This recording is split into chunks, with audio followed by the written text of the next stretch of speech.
Welcome back, folks, to the 20th night here on Uncle Three's Ghost Storytelling channel. If you've ever seen this image, it's likely familiar to the Cambodian people. It's from the Tuol Sleng prison, which is now a museum of war crimes. But I bet you don't know the agonizing death of the man in that photo, nor the extent of Pol Pot's cruelty, and even more, the ghost story that haunted the Tuol Sleng area afterwards. As the title suggests, tonight's story takes us to Cambodia, bringing you two terrifying and horrifying ghost stories about the atrocities committed by Pol Pot's forces. These two chilling accounts come from a young man who wrote and shared them. His father told him both stories. One his father witnessed personally, and the other was recounted to his father by a friend. Both incidents took place in Cambodia. This tale begins in 1979. At that time, the young man's father was serving in the army in Cambodia, right when Pol Pot was active. Both Vietnamese and Cambodian soldiers were heavily involved in the fighting there, and his father was stationed in Kampot as a sergeant medic. In any battlefield, casualties are inevitable, and from the casualties, spirits can arise. During his deployment, his father encountered many strange and unexplainable spiritual phenomena. In his father's company, there was a guy named Ben. Uncle Three has changed the names for the story. Ben was known for his hilarious personality, always cracking jokes and pulling pranks. Whenever things were calm, he'd always be teasing someone or another, playing really wild pranks. So, pretty much everyone in his father's company knew how fun-loving he was and how much he loved to mess with people. Then came a day. Ben was boiling water to make tea. As he was pouring, he suddenly collapsed, clutching his stomach, writhing in agonizing pain and screaming loudly. He was thrashing around and yelling so much. But because Ben had played so many tricks and fooled everyone so many times before, his comrades in the company just thought he was pulling another prank. They didn't even go over to see what was wrong with him. Instead, they stood there laughing, telling him, "Come on, cut it out. You're always messing with us. Hurry up and pour the tea." But Ben just kept lying there, writhing and rolling, and everyone kept laughing and ignoring him. After about 10 minutes, Ben started screaming even louder. He writhed more violently, and his leg hit the table, causing the teapot to fall. When the pot fell, the boiling water spilled out, hitting him, but he continued to writhe and scream about his stomach pain. It was then that everyone thought, wait, 10 minutes have passed. He can't be joking around this long, can he? And why was he still screaming about stomach pain even after boiling water spilled on him, acting as if nothing happened? So, they finally rushed over to see what was wrong with Ben. When they got close, they saw that Ben's face was ashen and he was screaming loudly. Everyone then realized, oh no, something's really wrong with him. This isn't a joke anymore. They quickly carried him to the field hospital for examination. When they lifted Ben's shirt, they saw a coin-sized hole in his lower abdomen. This hole looked like an exit wound from a bullet. What was strange was that they hadn't seen any blood before. They had no idea when or where the bullet had hit him. The bullet had apparently destroyed Ben's internal organs, piercing through his stomach and creating that hole. Ben died right there. Everyone was puzzled because they hadn't seen an entry wound on his back. So they took off his shirt to examine him further. After searching for a while, they found the entry point under his armpit. It was a stray bullet that had entered through his armpit, traveled down to his stomach, and exited through that hole. The doctor confirmed this was where the bullet had gone in. Everyone was bewildered and curious, wondering why such a thing would happen. It was an unprecedented case, a bullet entering through the armpit and exiting through the stomach. The bullet had caused so much internal damage that it was agitating his insides, which is why they didn't see blood at first. No blood had flowed from his armpit either. After Ben died, everyone was filled with sadness and regret. There was a little bit of regret because when Ben was in so much pain, no one came to check on him. But they couldn't truly blame themselves because Ben's nature was to tease and joke with everyone all the time. They had been fooled too many times, so they just thought he was joking again, and that's why they didn't check on him. It was just a feeling of regret over that incident. After Ben was buried, nothing unusual happened for a few weeks. Then, one night, a soldier in his father's company named Tony suddenly grabbed his gun and started firing continuously into the air. He was shooting like crazy. When Tony began firing like that, everyone around thought there was an enemy ambush and immediately hit the ground, preparing for battle. But when Tony emptied his entire magazine, he stood up and started yelling. There was no enemy. Everyone sat up, wondering, what's wrong with Tony tonight? Why is he shooting like this, continuously, emptying his magazine and then yelling? That's when everyone approached him and asked, "What's wrong with you, Tony? What's going on?" Tony then turned around, looking at everyone with an incredibly fierce and angry gaze.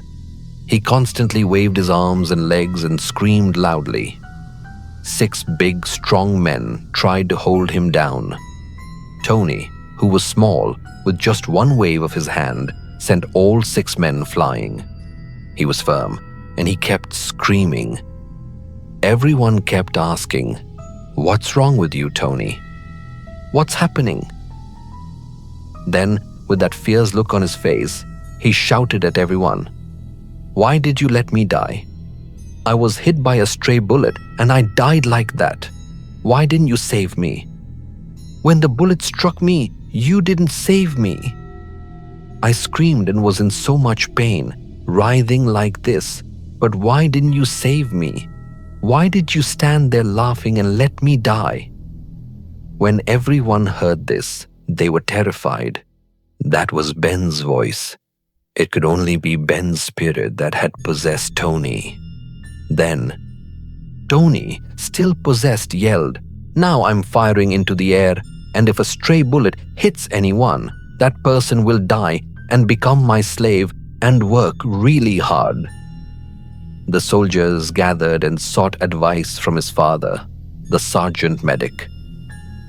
The commander then told his father to inject Tony with tranquilizers, as they couldn't let him cause such a commotion. What if he hurt someone? So, more than 10 people gathered to hold Tony down, and his father injected him with tranquilizers, usually used for surgery. For a normal person, just 1 cc would be enough to put them to sleep. But Tony was given half a tube, and he was still wildly agitated. The commander said, "This won't do." Other soldiers chimed in saying, "This can't go on. If Tony keeps acting up like this, we'll have no choice but to shoot him down." But the commander saw it as a tragedy to shoot a comrade. So he did something he had never done before. He called forward all the soldiers who had been present that day when Ben was in pain and had laughed at him. He made them stand right where Ben had fallen, knelt, and sincerely apologized to Ben. Everyone was scared. All those who had laughed that day stepped forward, knelt down and apologized, saying, "Ben, we truly did know you were hit by a stray bullet. We honestly thought you were joking and teasing us. That's why we laughed. If we had known you were shot like that, we would never have laughed. We would have tried to save you immediately." As the soldiers apologized, Tony suddenly fainted. That's when the spirit finally left him. The next day, when Tony woke up, he had absolutely no memory of what had happened. His body was incredibly sore and aching. This was the first story that the young man's father witnessed himself, happening right within his company.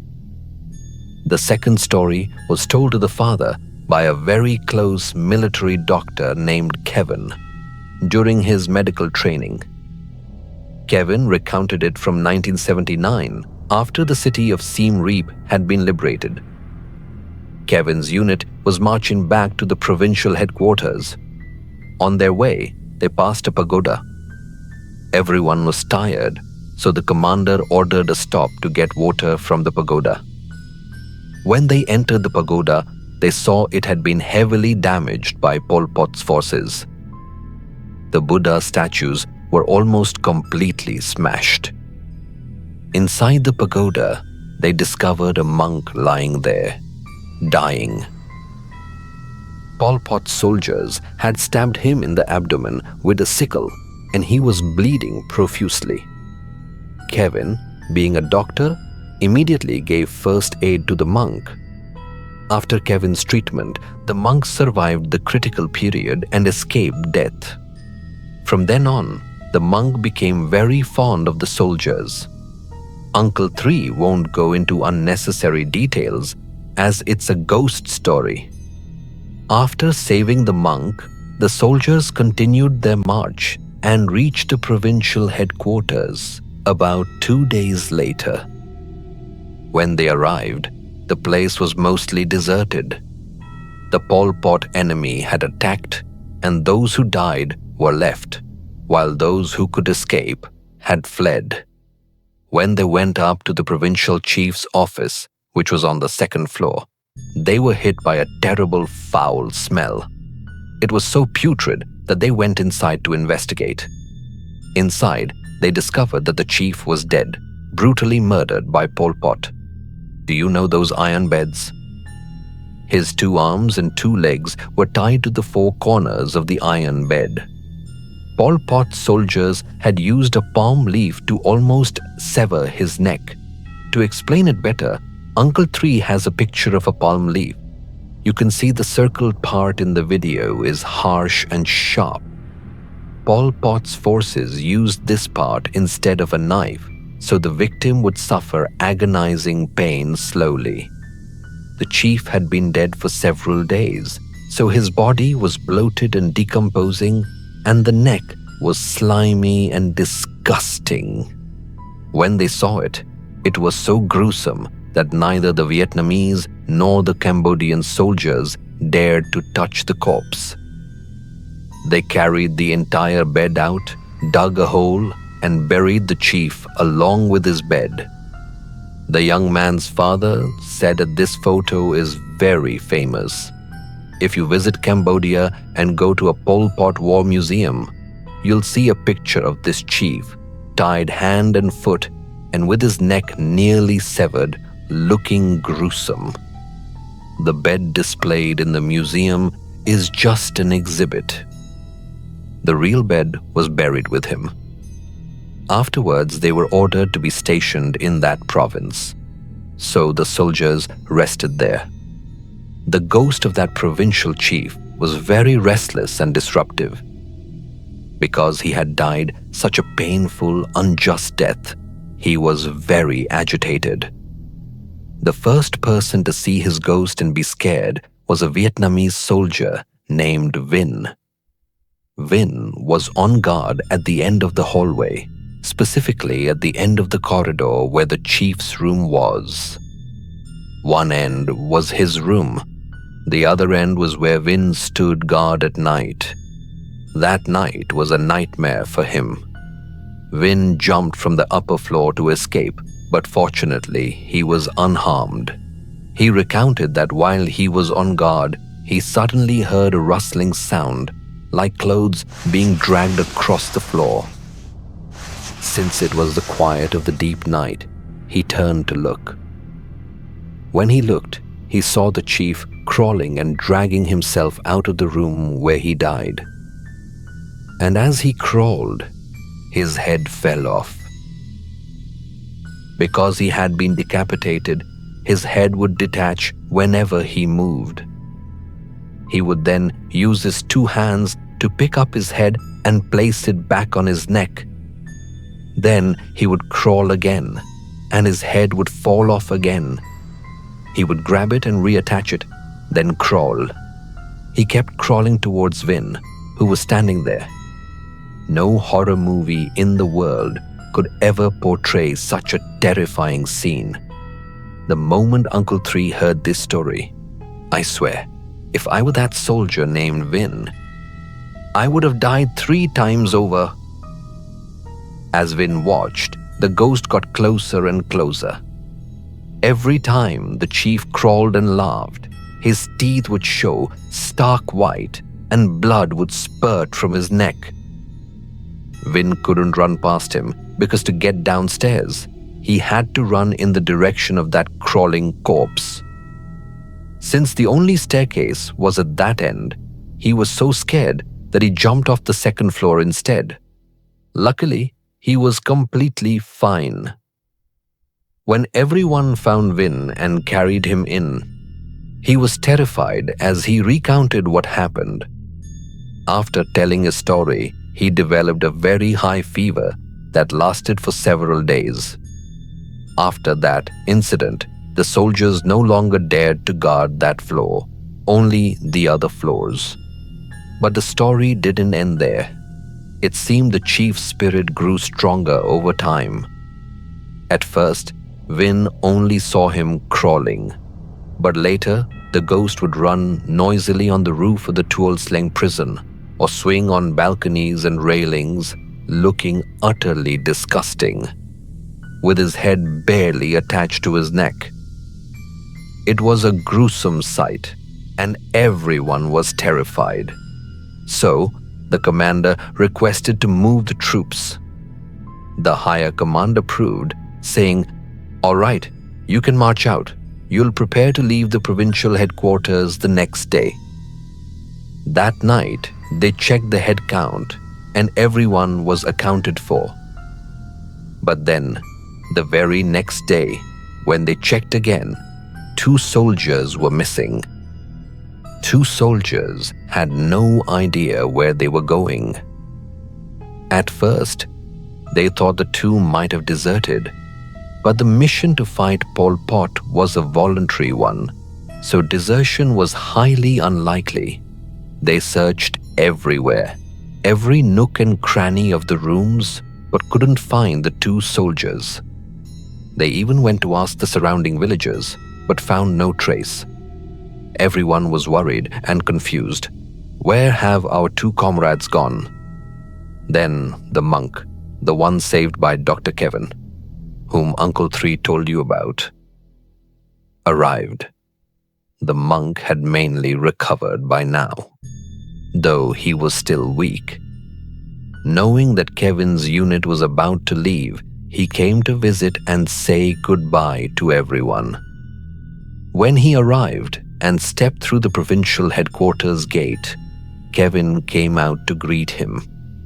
But the monk's face, which had been cheerful, suddenly turned grave.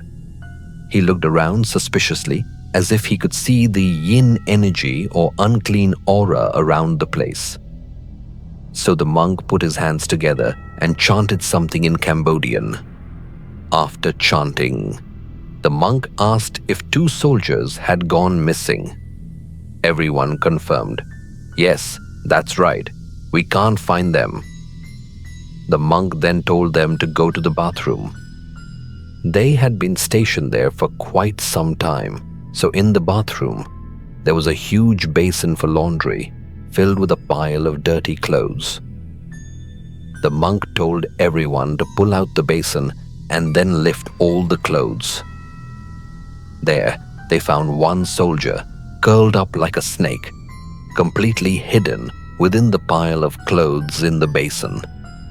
That's why they couldn't see him when they searched.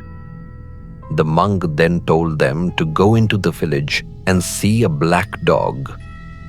When they found the black dog, it first barked at the soldier hidden in the laundry basin. Before the dog arrived, the soldier seemed unconscious, as if in a coma. But when the dog came and barked, the soldier woke up. The dog then stopped looking at the soldier and started barking at the wall, then at the ceiling, as if it could see something that was invisible to everyone else. When they brought the soldier out, he had no memory at all. He had no idea why he was in that basin, covered by clothes. As for the second missing soldier, the monk said that because his own body hadn't fully recovered, the demon wouldn't listen to him. He said the demon had completely turned into an actual demon now, and because it wouldn't listen, it wouldn't reveal where it had hidden the remaining soldier. Since they couldn't find the second soldier, they couldn't leave yet. That night, all the soldiers stayed at the pagoda. But 3 people, the monk, a captain, and Dr. Kevin, returned to the headquarters. These 3 hid behind the wall in front of the provincial headquarters building, staking out the place. It was getting dark, around 7 or 8 p.m. After watching for a while, they suddenly saw a pitch-black creature. This creature was so dark, it looked like an orangutan, completely black. Truly black. Its head was wobbling as if it were about to fall off. When it appeared, the 3 were about to jump out and see what it was, but the monk stopped them. They watched as it entered the guard room right by the headquarters gate. When they saw it go into that room, the monk told them to be silent and watch what it did. That room was tiny, with only a small iron bed, about 2 meters, a chair, and a table inside. It was just for the night guard to sleep there. There was nothing else in the room, no hidden corners. So, when the 3 stood outside looking in, they saw nothing. The Vietnamese soldiers had searched that room many times that morning and hadn't seen anything either. Then, this creature went into the room and lifted the iron bed. The 3 were shocked to realize that it had tied the soldier to the underside of the iron bed. When the bed was lifted, the soldier was tied by his 2 hands and 2 feet to the 4 corners of the underside of the iron bed. And in its hand, it was holding a palm leaf, about to cut the soldier's throat. Was this evil spirit reenacting its own death? Seeing this, the monk immediately stepped forward and began chanting in Cambodian. As the monk chanted, the creature ran off and disappeared. Kevin and the commander then went forward and untied the soldier. The soldier's mouth was full of palm fruits that the creature had stuffed in, so he couldn't scream. After they rescued him, the monk said he needed to be taken back to the pagoda for treatment. The monk explained that this was a demon's hiding, and he wanted to kill this soldier exactly as it had been killed. When the soldier woke up, he was asked if he remembered why he was tied up like that. He said no. He remembered being on guard. Then a soldier came and invited him to smoke. And after that, he remembered absolutely nothing. This was the second story, told to Uncle 3 by Kevin, the military doctor who was a close friend of the young man's father. Uncle 3 has changed all the names, by the way. During the time the soldiers were in Cambodia fighting Pol Pot, you might know, if you've studied history, the extent of Pol Pot's cruelty. So, when some people, especially Cambodians or others around the world, hear this story, they might think it sounds too fictional. But you should know that in Cambodia and Thailand, there are many incredibly terrifying ghost stories. These stories often sound like pure fiction, but they are in fact real. These are the two stories a young man sent to our channel. If you want to hear more ghost stories from the war, join Uncle 3 for the next night, the 21st, on Uncle 3's Ghost Story channel.